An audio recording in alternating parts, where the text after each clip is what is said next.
কোরআনের চাইতে তুমি বড় নয়, আমার আল্লাহর বিধানের চাইতে আল্লাহর আইনের চাইতে তোমার দল বড় নয়, আমার নবীর চাইতে আমার নেতা বড় নয়। কথা বলেন, কথা বলেন। কারণ এই হৃদয়ের মণিকোঠে যাকে জায়গা করে নিয়েছি, আমার বাবার বিপক্ষে কথা বললে সহ্য করব, আমার দলের বিপক্ষে কথা বললে মেনে নিতে পারবো, আমার সংগঠনের বিপক্ষে কথা বললে মেনে নিতে পারবো, কিন্তু হৃদয়ের মণিকোঠে যাকে জায়গা করে নিয়েছি, যে নবীর জন্য স্ত্রীকে বিধবা করতে জানি, যে নবীর জন্য সন্তানকে এতিম করতে জানি, যে নবীর জন্য জীবনকে শাহাদাতের দিকে ঠেলে দিতে পারি, শহীদের মর্যাদা উচ্চ মাকাম দান করতে আল্লাহ তাআলা আমাদেরকে চেয়েছেন, কিন্তু যে নবীর জন্য আমরা ফাঁসির কাস্টে ঝুলতে পারি, ওই নবীকে নিয়ে ৫৬,০০০ বর্গ মাইলের বাংলাদেশে আর একটা বারের জন্য যদি কুড়াক্ত করা হয়, নবীর শান মান ইজ্জত নিয়ে যদি ব্যঙ্গ সৃষ্টি করা হয়, বাংলার ১৬ কোটি মুসলমান গলায় পা দিয়ে জিব্বা টেনে কুত্তার খাদ্য তৈরি করব।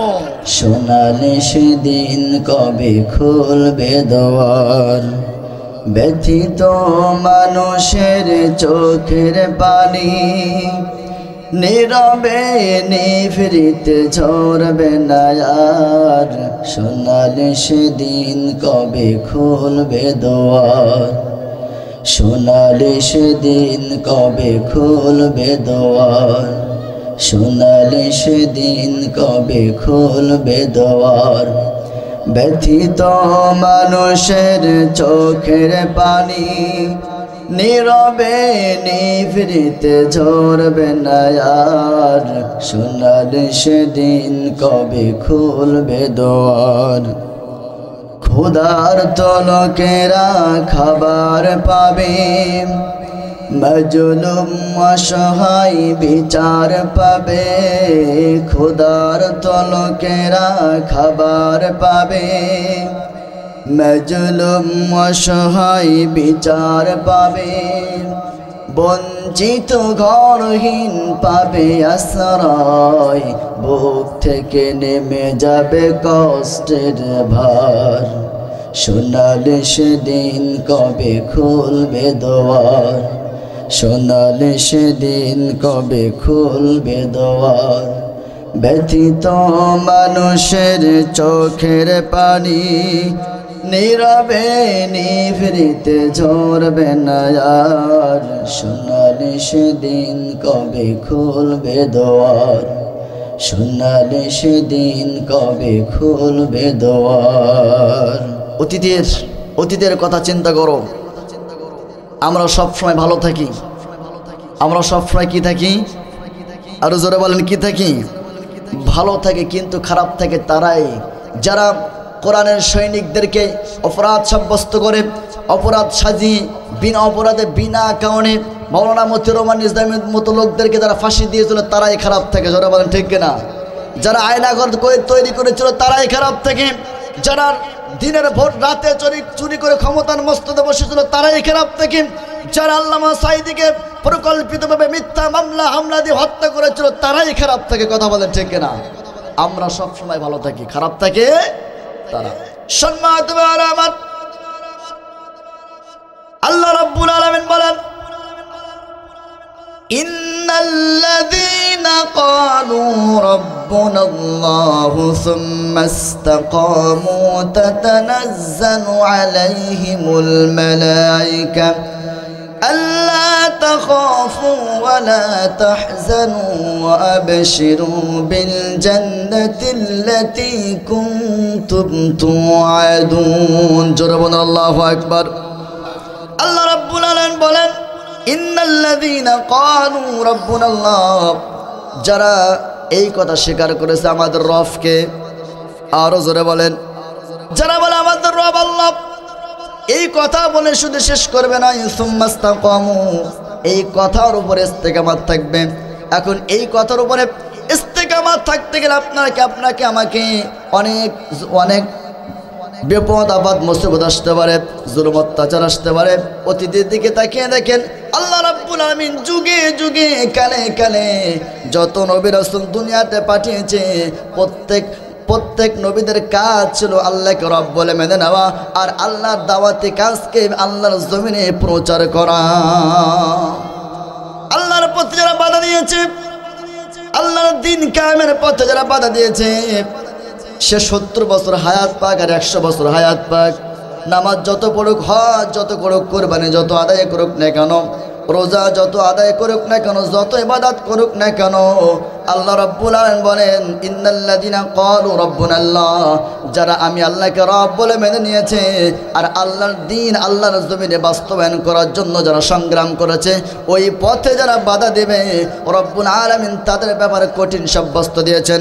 আল্লাহ তাআলা বলেন ওয়াকাদিমনা ইলা মা আমিলু মিন আমালিন ফাজআলনাহু হাবাআন মানসুরা। আল্লাহ তাআলা বলেন যে যারা আল্লাহর পথে বাধা দিয়েছে, আল্লাহর জমিনে দিন কায়েমের জন্য যারা সংগ্রাম করেছে, তাদের পথে বাধা দেওয়ার কারণে আমি তাদের আমলনামাগুলি কিয়ামতের ময়দানে দেখব। শুধু দেখব না, ওই আমলগুলা রব্বুল আলামিন ধূলিকণায় পরিণত করে দেবে। কি আমল করলেন? 60, 70, 100 বছর যত ইবাদত করেছেন, যতই হজ, নামাজ, রোজা, যাকাত, দান, সদকা যা করেছেন, সব আপনার মাঠে মারা যাবে একটা কারণে। কয়টা কারণে? আওয়াজ দিয়ে বলেন কয়টা কারণে? শুধুমাত্র যারা বলেছে ইন্নাল্লাযিনা ক্বালু রাব্বুনাল্লাহ, যারা আল্লাহকে রব বলে মেনেছে, আর ওই রবের কাজ করার জন্য অনেক মানুষ ফাঁসির কাস্টে পর্যন্ত ঝুলেছে। অনেক মানুষকে বাংলার জমিন থেকে, সারা বিশ্বের জমিন থেকে বিদায় করে দেওয়া হয়েছে। অনেক মানুষদেরকে জেলখানে বন্দী করা হয়েছে, অনেক মানুষদেরকে রিমান্ড দেওয়া হয়েছে একটা কারণে, শুধুমাত্র আল্লাহকে রব বলে মেনে নেওয়ার কারণে, রবের প্রতি ইস্তেকামত থাকার কারণে, সুম্মাস্তাকামু, ইস্তেকামত থাকার কারণে তাদেরকে বিপদে মুসিবতে পড়তে হয়েছে। কথা বলেন ঠিক কিনা? রব্বুল আলামিন বলেন তোমাদের মধ্যে এমন কিছু কিছু মানুষ তো আছে যারা ইসলামের মধ্যে যখন বিপদ আপদ মুসিবত দেখা দেয়, আল্লাহকে রব বলে মেনে নেওয়ার কারণে বিপদ আসতে পারে, জেল আসতে পারে, ফাঁসি হতে পারে, অনেক জুলুম অত্যাচার নির্যাতন আসতে পারে। এই কাজগুলো দেখার পরে তোমাদের মধ্যে এমন কিছু কিছু সুবিধা মানুষ আছে যারা শুধুমাত্র দাঁড়ায় ইবাদত করে, কল্যাণ লাভের আশায়। কল্যাণ আসলে মুক্তি আসবে, মুক্তি আসলে নাজাত আসবে, এই জন্য তারা ইবাদত করে। আল্লাহ রাব্বুল আলামিন তাদের ব্যাপার বলেন وَمِنَ النَّاسِ مَن يَعْبُدُ اللَّهَ عَلَى حَرْفٍ فَإِنْ أَصَابَهُ خَيْرٌ اطْمَأَنَّ بِهِ وَإِنْ أَصَابَتْهُ فِتْنَةٌ انقلب على وجهه। আল্লাহ রাব্বুল আলামিন বলেন যারা শুধুমাত্র দাঁড়ায়া ইবাদত করে কল্যাণ লাভের আশায়, কিন্তু যখন দেখে ইসলামের মধ্যে বিপদ আপদ মুসিবত দেখা যায়, আল্লাহর জমিনে আল্লাহর দ্বীন কায়েমের জন্য আন্দোলন করে, যারা আল্লাহর জমিনে আল্লাহর দ্বীনকে বাস্তবায়ন করার জন্য যারা সংগ্রাম করে, মিছিল করে, মিটিং করে, তাদের অজ্ঞাতনামা মামলা দেওয়া হয়, তাদেরকে মিথ্যা সাব্যস্ত করে জেনার আসামি বানাইয়া, ধর্ষণের আসামি বানাইয়া, জেনার আসামি বানাইয়া তাদেরকে বিনা অপরাধে দিনের পর দিন, মাসের পর মাস, বছরের পর বছর তাদেরকে জেলখানার ওই অন্ধকারের মধ্যে থাকতে হয়। কথা বুঝেন?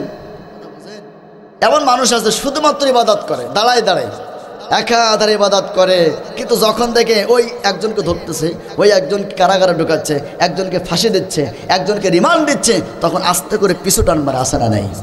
কথা কন না কেন? আল্লাহ তাআলা বলেন ইসলামের মধ্যে তোমাদের মধ্যে এমন কিছু মানুষ আছে শুধুমাত্র দাঁড়ায় ইবাদত করে, কিন্তু যখন দেখে ওয়াইন আসাবাতু ফিতনাতুন ইনকালাবা আলা ওয়াজহি, বিপদ আপদ মুসিবত দেখা দেয়, তখন তোমাদের মধ্যে ওই মানুষগুলা আস্তে করে পিছু টানবার আসে না নাই? আল্লাহ তাআলা বলেন খাসিরুদ দুনিয়া ওয়াল আখিরা যালিকা হুয়াল খুসরানুল মুবিন। এই ব্যক্তিদের ব্যাপারে আল্লাহ তাআলা দুইটা সিদ্ধান্ত নিয়েছে, একটা হলো দুনিয়াতে শাস্তি দেবে, আর একটা হলো পরকালের শাস্তি দেবে। এখন আমরা বিগত 17টা বছর জুলুম অত্যাচার নির্যাতন সহ্য করে আমরা বাংলার জমিনে টিকে আছি, কিন্তু যারা মানুষের অধিকার হরণ করে, মানুষের অধিকারকে বঞ্চিত করে, আর দিনের ভোট রাতে ক্ষমতায় ছিল, তারা তো এখনো পর্যন্ত টিকে থাকতে পারে নাই। কথা কন না কেন? আমরা 17 বছর টিকে আছি, কিন্তু তারা 17টা মিনিট 17টা ঘন্টা পর্যন্ত টিকে থাকতে পারে নাই। আল্লাহ বলেছে বেশি বাড়ায়ও না, বেশি বাড়াইলে রান্না করা খাওয়ার পর্যন্ত খাইতে পারবে না। কথা কন বেশি বাড়াইলে তোমার রান্না করা রকমারি খাদ্য খাওয়ার পর্যন্ত খাওয়ার সময় কিন্তু তুমি পাবে না।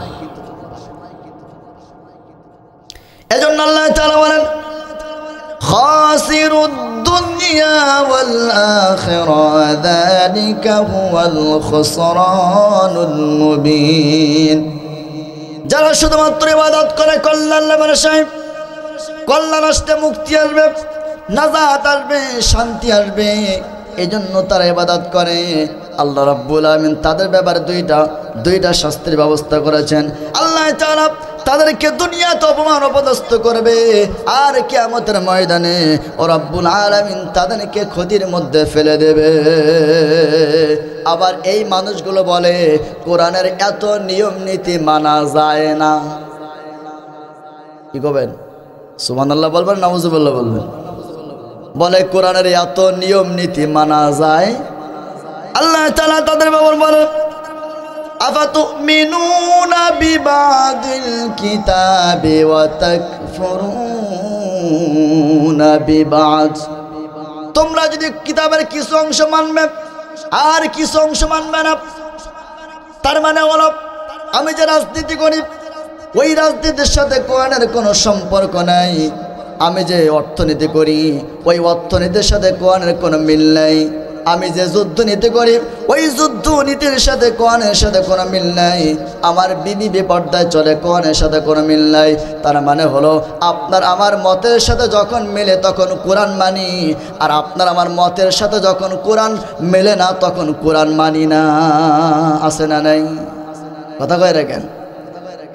তাই যদি হতো আপনার মামার মতের সাথে যদি মিল হতো, আপনার যে রাজনীতি আমার সেই রাজনীতি কোরআনের সাথে রাজনীতি। এখন আপনি যদি বলেন কোরআনের সাথে রাজনীতির কোনো সম্পর্ক নাই, আমরা তো ওই রকম নেতার অনুসরণ করতে চাই না। আল্লাহ তাআলা বলেন তাহলে কোরআনের কিছু অংশ মানবে আর কিছু অংশ মানবে না, এটা পূর্ণাঙ্গ ইমানদার হতে পারে না। পূর্ণাঙ্গ ইমানদার না হওয়া পর্যন্ত তুমি কখনো ইমানদার হতে পারবে না। এখন বলেন তো দেখি, কোরআনের কিছু অংশ মানবেন আর কিছু অংশ মানবেন না, এটা কি পরিপূর্ণ ইমানদারের কাজ? জোরে বলেন। তাহলে ইমানদারের কাজ হলো পরিপূর্ণ কোরআন ইসলাম মানা। ইসলাম ইজ দ্য কোম্পানির কোড অফ লাইফ। ইসলামকে পূর্ণ জীবনে, ইসলামকে আপনার মাথা থেকে নিয়ে পা পর্যন্ত পুরা জিন্দিগিটা কোরআন দিয়ে মানতে হবে। বলেন সুবহানাল্লাহ। যারা কোরআন মানবে না, যারা কোরআনের কিছু অংশ মানলো আর কিছু অংশ মানলো না, রব্বুল আলামিন তাদের জন্য দুইটা শাস্তির ব্যবস্থা নিয়েছেন। আল্লাহ তাআলা বলেন খিযুয়ুন ফিল হায়াতুদ দুনিয়া। তাদের জন্য রব্বুল আলামিন দুইটা শাস্তির ব্যবস্থা করেছেন। একটা হলো দুনিয়াতে অপমান হবে, অপদস্থ হবে, লাঞ্ছিত হবে, আর কিয়ামতের ময়দানে রব্বুল আলামিন তাদেরকে ক্ষতিগ্রস্তের মধ্যে ফেলে দেবে। এখন বলেন তো দেখি, আমরা আল্লাহকে রব বলে মেনে নেওয়ার কারণে যত জুলুম, অত্যাচার, নির্যাতন, ঝড়, বিপদ, মুসিবত আসবে, আমরা ইমানদার মানতে রাজি আছি না নাই? জোরে বলেন।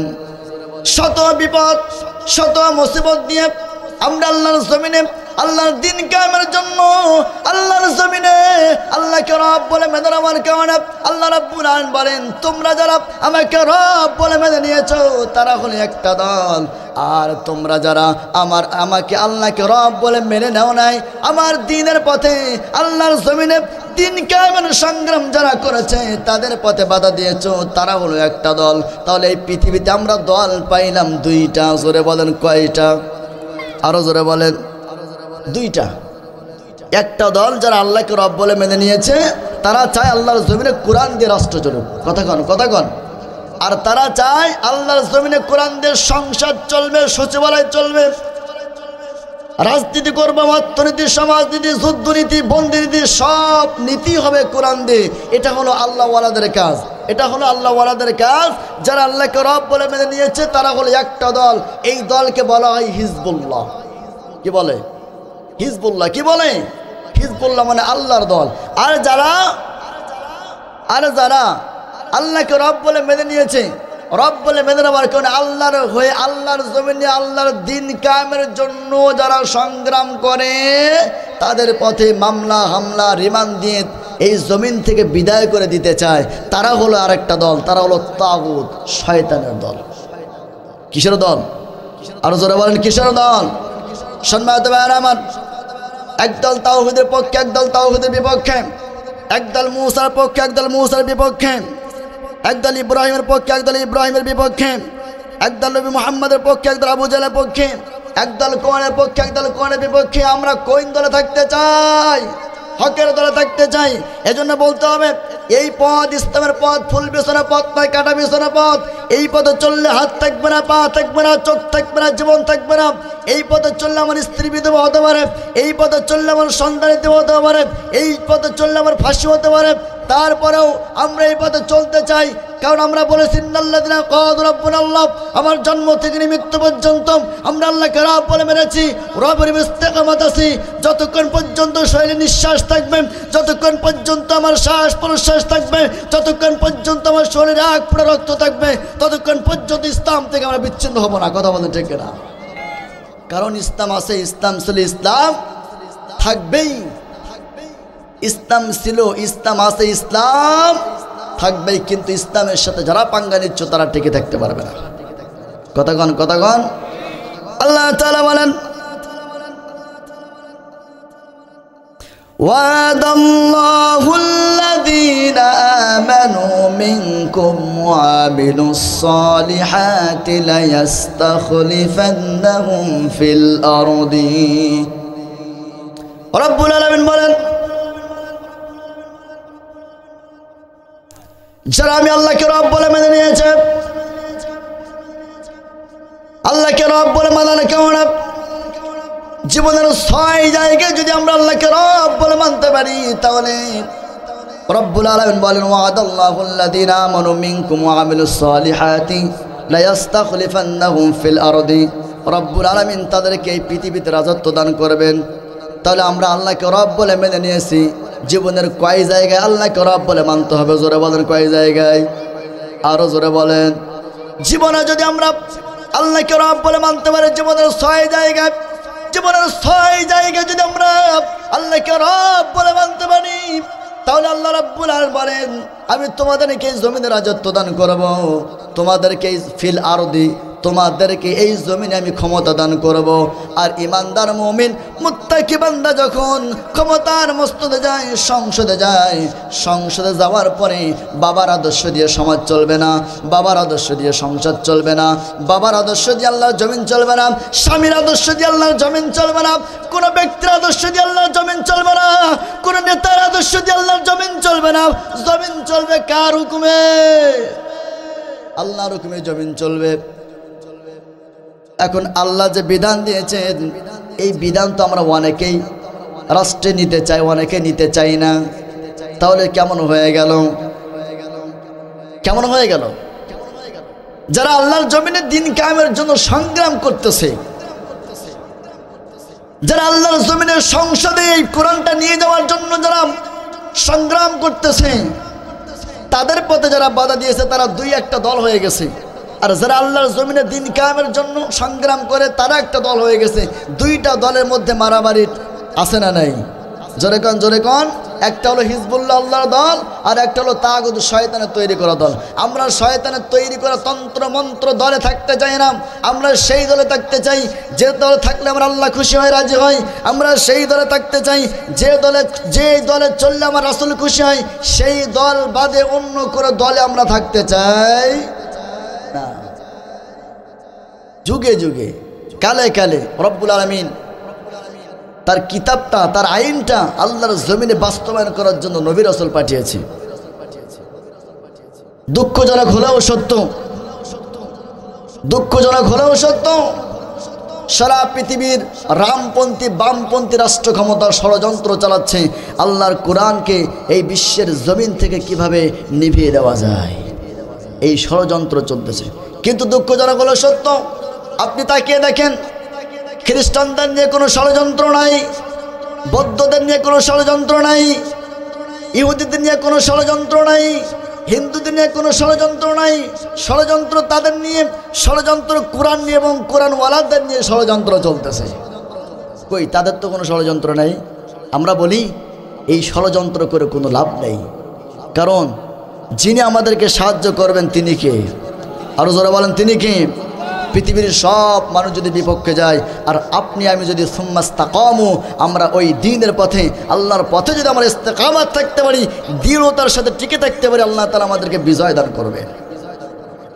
আল্লাহ তাআলা বলেন তাতানাজ্জালু আলাইহিমুল মালায়েকা,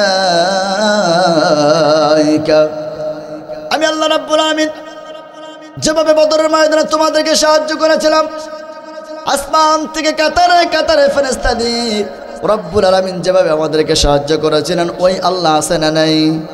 আরো জোরে বলেন। যদি থেকে থাকে তাহলে আমরা আল্লাহকে রব বলে মানার কারণে আমাদের ঘাবড়ানোর কোনো সুযোগ নেই। কতক্ষণ কোনো সুযোগ আছে? ঘাবড়ানো যাবে না।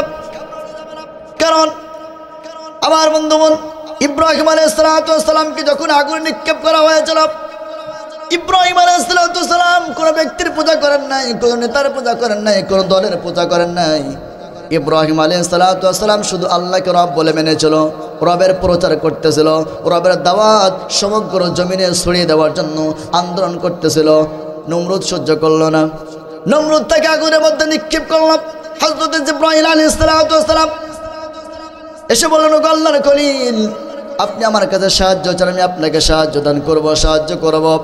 ইব্রাহিম আলাইহিস সালাম বললেন, দেখো জিবরাইল, আমি যে আল্লাহর উপর ইস্তেকামাত করেছি, আমি যে আল্লাহকে রব বলে মেনে নিয়েছি, ওই রবের প্রশংসা আদায় করার কারণে, ওই রবের পরিচয় দেওয়ার কারণে, ওই রবের পথে ইস্তেকামাত থাকার কারণে, ওই রবকে রব, ওই আল্লাহকে রব বলে মানার কারণে, রবের কথা বলার কারণে বাতিল শক্তিরা, তাগুত শক্তিরা আমাকে আগুনে নিক্ষেপ করেছে। আমি কোনো অন্ধ আল্লাহর ইবাদত করি না যে আল্লাহ আমাকে দেখে না, আমাকে আগুনে নিক্ষেপ করানো হয়েছে। আল্লাহ রাব্বুল আলামিন যদি আমাকে হেফাজত করেন তাহলে ভালো, না হলে হেফাজত নাও করলেও তাহলে ভালো। আমি তোমার সাহায্যের উপরে টিকে থাকবো না, আমি তোমার সাহায্য কোনো চাই না। আমি যে আল্লাহকে রব বলে মেনেছি, ওই আল্লাহ আমাকে সাহায্য করবে। প্রিয় বন্ধুগণ আমার, তাহলে কোরআন থেকেই শিক্ষা নিতে হবে। কোরআনটা বাংলার জমিন থেকে নয়, সারা পৃথিবীর মানচিত্র থেকে কোরআনের আলোটা নিভিয়ে দেওয়ার জন্য ষড়যন্ত্র চলতেছে। বিভিন্ন কায়দায়, বিভিন্ন কায়দায় ষড়যন্ত্র চলতেছে। আমরা বলি, শোনো, এই কোরআনের দায়িত্ব আমাদের নয়। কোরআনের মালিক কি আমরা? জোরে বলেন, জোরে বলেন। কোরআনের মালিক আমরা নয়। আল্লাহ রাব্বুল আলামিন হযরত দাউদ আলাইহিস সালামকে ডাক দিলেন, ও দাউদ, শোনো, আমি আল্লাহকে রব বলে মেনে নিয়েছো, আমি তোমার উপর একটা কিতাব নাজিল করলাম, গভীর মনোযোগ দিয়ে শুনবেন। এই কোরআনের দায়িত্ব আমাদের নয়। যেহেতু এই কোরআন প্রচার করব, কোরআনের সংগ্রাম করব, কোরআন দিয়ে রাষ্ট্র চলবে, কোরআন দিয়ে সচিবালয় চলবে, কোরআন দিয়ে সংসদ চলবে, কোরআন দিয়ে অর্থনীতি, কোরআন দিয়ে সমাজনীতি, কোরআন দিয়ে যুদ্ধনীতি, সব নীতি যখন আপনি চালু করতে যাবেন, তাগুত শক্তি আপনাকে বাধা দিয়ে ওই দলটাকে স্তব্ধ করে দেওয়ার জন্য ষড়যন্ত্র করবে। এজন্য আমরা বলি, এই কোরআনের দায়িত্ব আমরা গ্রহণ করি নাই। এই কোরআন আমাদের উপর আল্লাহ তাআলা দায়িত্ব দেন নাই।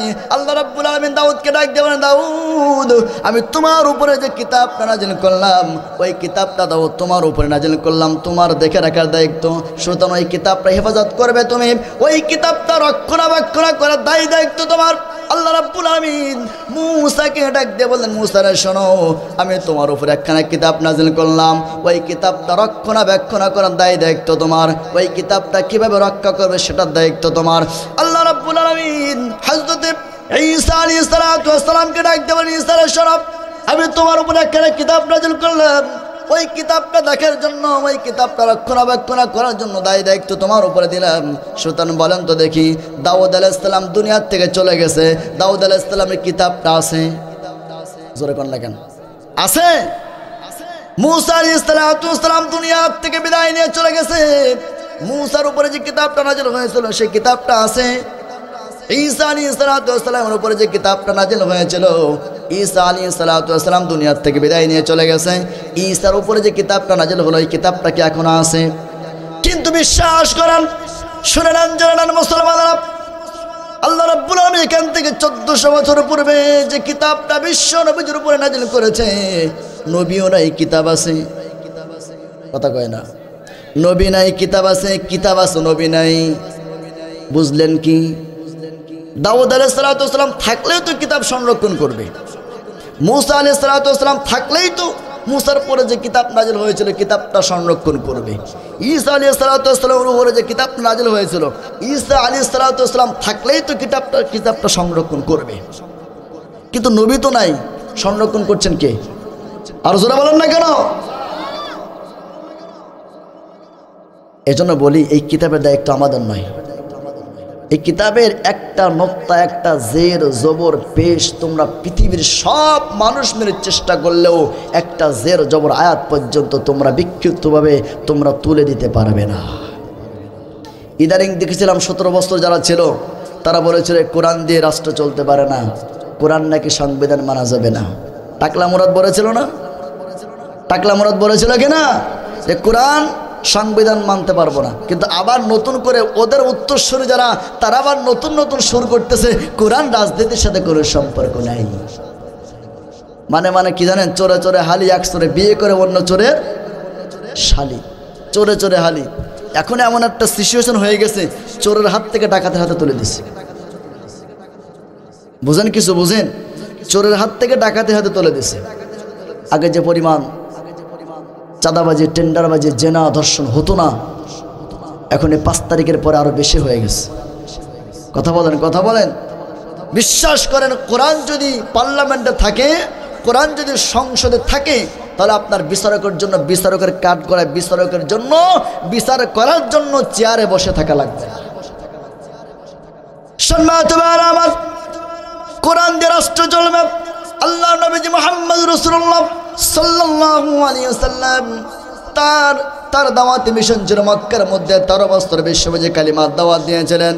কিন্তু 13টা বছর যখন কালিমার দাওয়াত দিয়েছিলেন, 13 বছর কালিমার দাওয়াত দেওয়ার কারণে একটা মসজিদ পর্যন্ত বিশ্বব্যাপী মক্কায় নির্মাণ করতে পারেন নাই।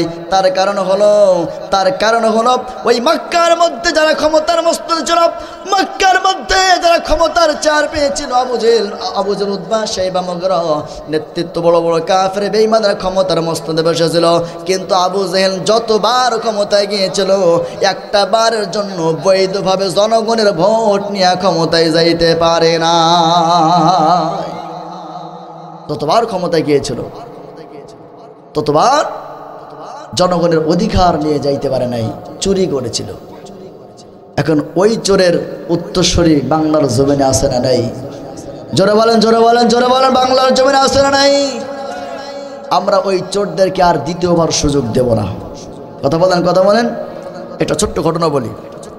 এক হুজুর দীর্ঘ 1 বছর মসজিদের ইমামতি করছে, 1 বছরের মধ্যে বাড়ি যায় না।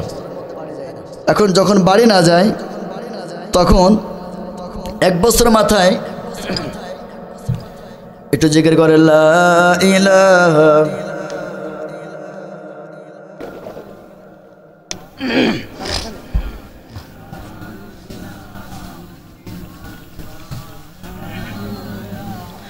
লা ইলাহা ইল্লাল্লাহ, লা ইলাহা। দেখো মাওলা চাহিয়া আমরা সবাই বসিয়া, দেখো মাওলা চাহিয়া আমরা সবাই বসিয়া, তোমার নামের জিকির করি সবাই বলি ইল্লাল্লাহ, লা ইলাহা। আরো জোরে, লা ইলাহা, লা ইলাহা ইল্লাল্লাহু মুহাম্মাদুর রাসূলুল্লাহ সাল্লাল্লাহু। তাহলে 1 বছর পর ইমাম সাহেব, ভালো করে খেয়াল করে মাথা ঠান্ডা করে শুনবেন, 1 বছরের মধ্যে ইমাম সাহেব 15 দিনের জন্য ছুটে নিচ্ছে। এখন এই 15 দিন মক্তবের পোলাবান যারা আছে তারা কি করবে? এখন এই 15 দিন তিনি ছাত্রদেরকে বললেন, তোমরা মাদ্রাসা আসবা আর একটা সবক পড়বা। সেই সবকটা হচ্ছে গোলেমালে যাক কয়েকদিন, গোলেমালে যাক কয়েকদিন। সবকটা কি? গোলেমালে যাক কয়েকদিন, গোলেমালে যাক কয়েকদিন। যেহেতু খামাখায় তোমরা এই 15 দিন বাড়ি না থেকে একটু সকালে আসবা, আর সবক তোমাদের দিলাম, তোমাদের পড়া দিলাম, গোলেমালে যাক কয়েকদিন, গোলেমালে যাক কয়েকদিন।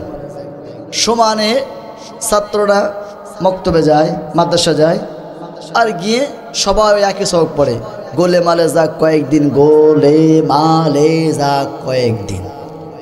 এখন ওই এলাকার একটা ছেলে মনে করেন হাটাজারি মাদ্রাসা পড়াশোনা করতো, বা এই ইটাখাতার সবচেয়ে বড় মাদ্রাসা পড়াশোনা করতো। এখন হঠাৎ করে উনি ওই ছাত্র বাড়ি গেছে, যাওয়ার পরে দেখি ইমাম সাহেব তো 15 দিনের ছুটিতে চলে গেছে, কিন্তু সকালে মক্তবে যায় ছেলেবেলি কেন?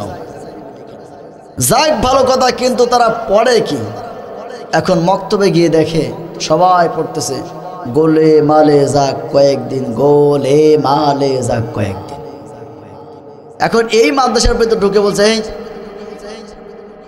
ফখরুদ্দিন তুমি কি পড়ছো, তোমার সবকটা কি? তা হুজুর গোলেমালে যাক কয়েকদিন। এই মঈনুদ্দিন তোমার সবকটা কি? গোলেমালে যাক কয়েকদিন। ফাতেমা বেগম তোমার সবকটা কি? গোলেমালে যাক কয়েকদিন। হাসিনা বেগম তোমার সবকটা কি? গোলেমালে যাক কয়েকদিন। খালেদা তোমার সবকটা কি? গোলেমালে যাক কয়েকদিন। এখন এই ছাত্র বলতেছে, দেখো যেহেতু তোমাদের সবকটা সবার মুখস্থ হয়ে গেছে, এখন তোমাদের আরেকটা নতুন সবক দিব। এই সবকটা তোমরা মুখস্থ করলে, নতুন একটা সবক যদি মুখস্থ করো, 15 দিন পরে যখন হুজুর আসবে তখন এই সবকটা শুনে তোমাদের ভালো বলবে। তোমরা আরেকটা সবক পড়ো, তোমাদের একটা নতুন সবক হলো টালিবালি করে খাওয়া কয়েকদিন, টালিবালি করে খাওয়া কয়েকদিন, টালিবালি করে খাওয়া কয়েকদিন। এখন 15 দিন পরে হুজুর আসছে, আসার পরে দেখতেছে ক্লাসে ঢুকছে, এই সাবধান, সবাই তো সুবহানাল্লাহ একবারে ফেরেশতার মতো টান টান শটানে বসে আছে, সবক পড়তেছে। টালিবালি করে খাওয়া কয়দিন, টালিবালি করে খাওয়া কয়দিন। এখন হুজুর বলতেছে, এই তোমাদের নতুন সবক দিয়েছিলাম না, সবকটা হয়েছে? হ্যাঁ, কি বলো তুমি বলো?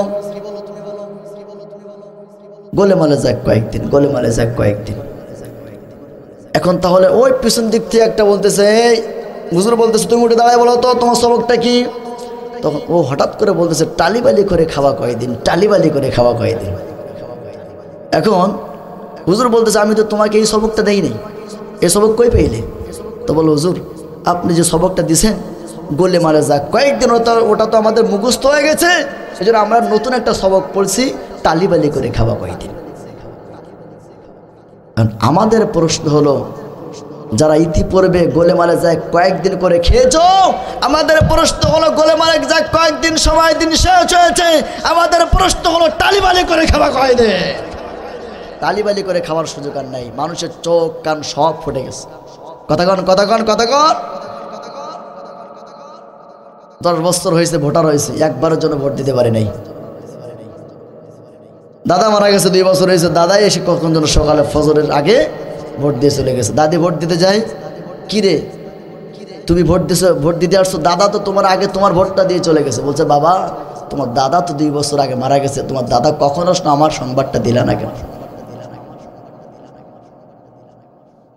এই জন্য গোলেমালে যাক কয়েকদিন, এই সময় দিন শেষ। এখন প্রশ্ন হলো টালিবালি করে খাওয়া কয়েকদিন, টালিবালি করে তালবানা করে খাওয়ার সুযোগ আর নাই। সম্মানিত আমার, তাহলে কোরআনের দায়িত্ব আল্লাহ রাব্বুল আলামিন আমাদের বলতেন নাই।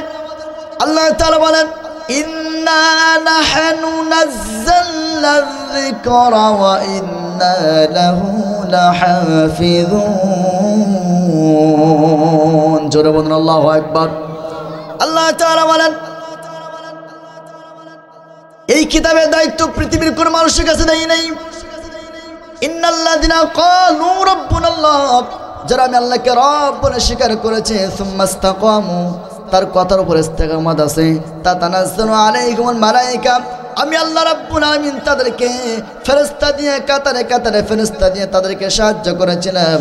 আজও তোমরা যদি আমার জমিনে তাগুত যারা আছে, আমার জমিনটাকে নাপাক করে ফেলেছে, তাগুত যারা আছে আমার জমিনটাকে তারা ছিন্ন বিচ্ছিন্ন করে ফেলেছে। তোমাদের যেন তাগুত শক্তিকে দূর করে আল্লাহর জমিনে আল্লাহর দিন প্রতিষ্ঠা করা। এজন্য আমি তাদের উপরে কোরআনটাও তাদের জন্য দায়িত্ব দেই নাই।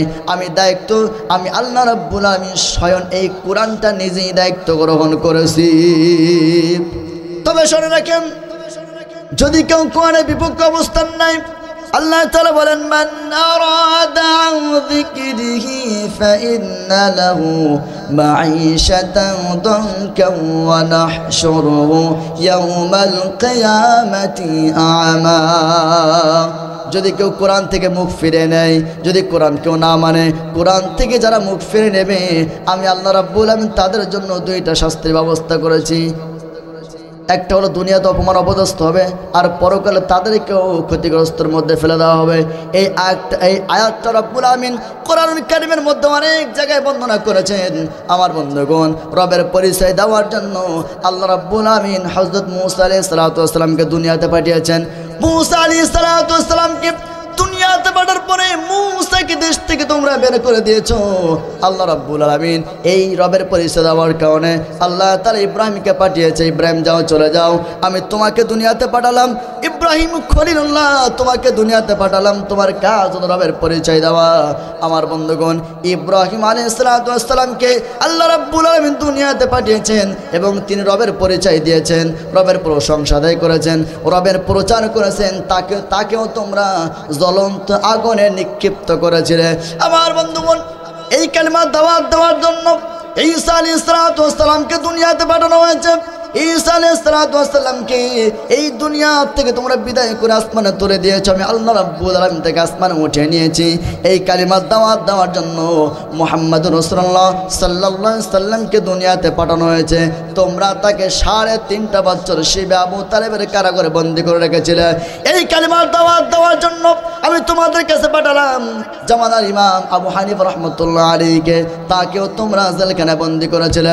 এই কালিমার দাওয়াত দেওয়ার জন্য 56,000 বর্গ মাইলের বাংলাদেশে এই কালিমার দাওয়াত দেওয়ার জন্য রব্বুল আলামিন কোরআনের পাখি আল্লামাকে সাইদিকে পাঠিয়েছিলেন। তাকেও তোমরা ষড়যন্ত্র করে পরিকল্পিতভাবে দুনিয়া থেকে বিদায় করে দিয়েছো। আমরা বলতে চাই, বিনা কারণে বিনা অপরাধে মিথ্যা মামলা হামলা দিয়ে প্রত্যেকটা সেকেন্ড, প্রত্যেকটা ঘন্টা, প্রত্যেকটা মিনিট, প্রত্যেকটা মাস, প্রত্যেকটা বছরের হিসাব দেওয়া লাগবে। তা না হলে বাংলার জমিনে কাদের একটাকে ছেড়ে দেওয়া হবে না। কারণ বাংলার জমিনে কোনো কিছুর বিচার না হলে আল্লামা সাইদের হত্যার বিচার করা লাগবেই। তার একটা অপরাধ ছিল আল্লাহর জমিনে দিন কায়েম করা, একটা অপরাধ ছিল সংগঠন করা। তাকে অফার দেওয়া হয়েছিল, অনেক অফার দেওয়া হয়েছিল যে আপনি বলেন, শুধু আপনি এতটুকু বলেন যা হয়েছে শেষ এই পর্যন্ত। তিনি বলেছিলেন না। তাকে বলা হয়েছিল আপনি বলেন যা হয়েছে শেষ এই পর্যন্ত। তিনি বলেছিলেন না, আমি ছাড়তে পারবো না। যদি আপনি বলেন তাহলে আপনি মুক্ত বাতাসে ঘুরতে পারবেন। তিনি বলেছিলেন আমি ইসলামী সংগঠন ছাড়তে চাই না, ইসলামী দল ছাড়তে চাই না, আমি মুক্ত বাতাসে ঘুরতে চাই না। আমার সারা জীবনের তামান্না আকাঙ্ক্ষা হলো শহীদের মৃত্যু। এর জন্য যদি আমাকে জীবন দিতে হয়, ফাঁসির কাছে ঝুলবো, তারপরে বাতিলের কাছে মাথা নত করবো না। সম্মানিত ভাইরা আমার, ইসলামের জন্য জীবনকে কুরবানি করে দিয়েছি। ইসলামের জন্য নিজের শিশু সন্তানকে পর্যন্ত মুসলমানরা কুরবানি করতে দ্বিধাবোধ করে না।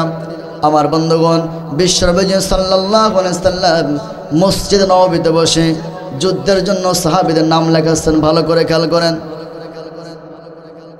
বিশ্বনবী মসজিদে নববীর মধ্যে যুদ্ধের জন্য নাম লিখছেন। হঠাৎ করে একজন মহিলা তার দুধের শিশুকে কোলে করে নিয়ে আসলো। আসার পরে ওই মহিলা বলতেছে, ইয়া রাসূলুল্লাহ, ইয়া হাবিবাল্লাহ, আপনি আমার দুধের শিশুটার নামটা যুদ্ধের জন্য যাওয়ার জন্য নামটা লিখে নেন। নবীজি সাল্লাল্লাহু আলাইহি সাল্লাম বলেন, মহিলা শোনো, ও আল্লাহর বান্দি শোনো, তোমার এই ছোট্ট শিশু, দুধের শিশু, তোমার এই দুধের শিশুটা তীর চালাইতে পারবে না, তরবারি চালাইতে পারবে না, উটের পিঠে বসতে পারবে না, ঘোড়ার পিঠে বসতে পারবে না। তাহলে কেমন করে তোমার এই শিশুর নামটা লিখে নেব? সম্মানিত ভাইরা আমার, রব্বুল আলামিন এই জমিনে যাদের উপরে এই দিন কায়েমের জন্য দায়িত্ব দিয়েছেন, তারা সন্তানকে পর্যন্ত কুরবানি করেছে। নিজের স্ত্রীকে পর্যন্ত বিধবা করেছে। আমার বন্ধুগণ, নবীজি সাল্লাল্লাহু আলাইহি সাল্লামের কাছে ওই বৃদ্ধা মহিলা আসলেন। ওই মহিলা আসার পরে বলতেছে, আল্লাহ নবীজি, আমার এই দুধের শিশুর নামটা আপনি লিখে আনেন। নবীজি সাল্লাল্লাহু আলাইহি সাল্লাম বলেন, শোনো, তোমার এই শিশু তীর চালাইতে পারবে না, তোমার এই শিশু তরবারি চালাইতে পারবে না, তোমার এই শিশু উটের পিঠে বসতে পারবে না, তোমার এই শিশু ঘোড়ার পিঠে বসতে পারবে না। আমি যুদ্ধের জন্য কেমন করে নাম লেখাবো? আপনারা বলেন তো দেখি, ছোট্ট দুধ খাওয়ার সন্তান কি যুদ্ধের জন্য যাওয়ার জন্য উপযোগী? কথা বলেন দেখেন। কিন্তু আর আমার ওই মহিলা বললেন, শুনো আল্লাহর নবীজি, ওগো আল্লাহর নবীজি, আমি জানি আমার সন্তান তীর চালাইতে পারবে না, আমার সন্তান তরবারি চালাইতে পারবে না, আমার সন্তান উটের পিঠে বসতে পারবে না, আমার সন্তান ঘোড়ার পিঠে বসতে পারবে না। কিন্তু আপনি যখন কোরআনের দাওয়াত নেওয়ার জন্য যাবেন, আপনি যখন যুদ্ধের ময়দানে কোরআন প্রচারের জন্য যাবেন, দিন প্রতিষ্ঠার জন্য সংগ্রাম করবেন, কাফের বেঈমানেরা আপনাকে লক্ষ্য করে তীর ছড়বে, আপনাকে লক্ষ্য করে তরবারি চড়বে। কাফের বেঈমানের তীরের সামনে আমার সন্তানটাকে ধরবেন, আমার সন্তান শহীদ হয়ে যাবে। আর কিয়ামতের ময়দানে আমার সন্তানের বিনিময়ে আমি নবী, আপনি সুস্থ থাকবেন। কিয়ামতের ময়দানে বলবো, রব্বুল আলামিন আমার সন্তানের জীবনের বিনিময়, আমার সন্তানের জীবনের বিনিময় আমার নবী অক্ষত অবস্থায় দুনিয়াতে জীবন যাপন করেছে, আমার সন্তান শহীদ হয়েছে, আমার সন্তান শহীদ হয়েছে, শহীদের মা হিসাবে কিয়ামতের ময়দানে উঠবো। এই কথাটা যেন বলতে পারি। আর কাফের বেঈমানরা তীর চড়বে, তরবারি চড়বে, তীর মারবে, তরবারি চালাবে। ওই সময় আপনি আমার দুধের সন্তানটাকে ধরবেন, আমার দুধের সন্তানটা শহীদ হয়ে যাবে, বিনিময়ে আপনি সুস্থ থাকবেন। প্রিয় বন্ধুগণ আমার, ওই মজলিসের মধ্যে রোমের গোয়েন্দারাও ছিল। রোমের গোয়েন্দারা দেরি করলেন না, সোজা রোম পারস্যে চলে গেলেন। রোম সম্রাটকে বলতেছেন, দেখো রোম সম্রাট, মুসলমানদের সাথে যুদ্ধ করে বিজয়ের স্বপ্ন দেখো না। রোম সম্রাট রেগে টকবক হয়ে গেল, গরম হয়ে গেল। কেন? মুসলমানরা কি আমাদের সংখ্যা অনেক বেশি? মুসলমানরা কি আমাদের সংখ্যা অনেক বেশি? তাদের তরবারি, তীর, ধনুক, উট, ঘোড়া কি বেশি? রোমের গোয়েন্দারা বলল না, না, আমাদের চাইতে মুসলমানদের সংখ্যা অনেক কম, আমাদের চাইতে মুসলমানদের তীর, ধনুক, তরবারি অনেক কম, আমাদের চাইতে মুসলমানদের উট অনেক কম, ঘোড়া অনেক কম। তখন রোমের ওই সম্রাট বলতেছেন, তাহলে কেন আমরা যুদ্ধ করব না? যেহেতু আমাদের চাইতে অনেক সংখ্যায় কম, আমাদের চাইতে তারা দুর্বল, তাদের ট্রেনিং নেই, তাদের অস্ত্র নেই, তাদের শস্ত্র নেই, তাদের জনসংখ্যা অনেক দুর্বল, তাহলে কেন আমরা তাদের সাথে যুদ্ধ করে বিজয়ের স্বপ্ন দেখব না? রোমের গোয়েন্দারা বলল, শোনেন সম্রাট, আপনার সৈনিকদের কাছে মদ এবং নারী যেমন প্রিয়, মুহাম্মাদের সৈনিকদের আল্লাহর প্রতি জীবন দেওয়া তার চাইতে বেশি প্রিয়।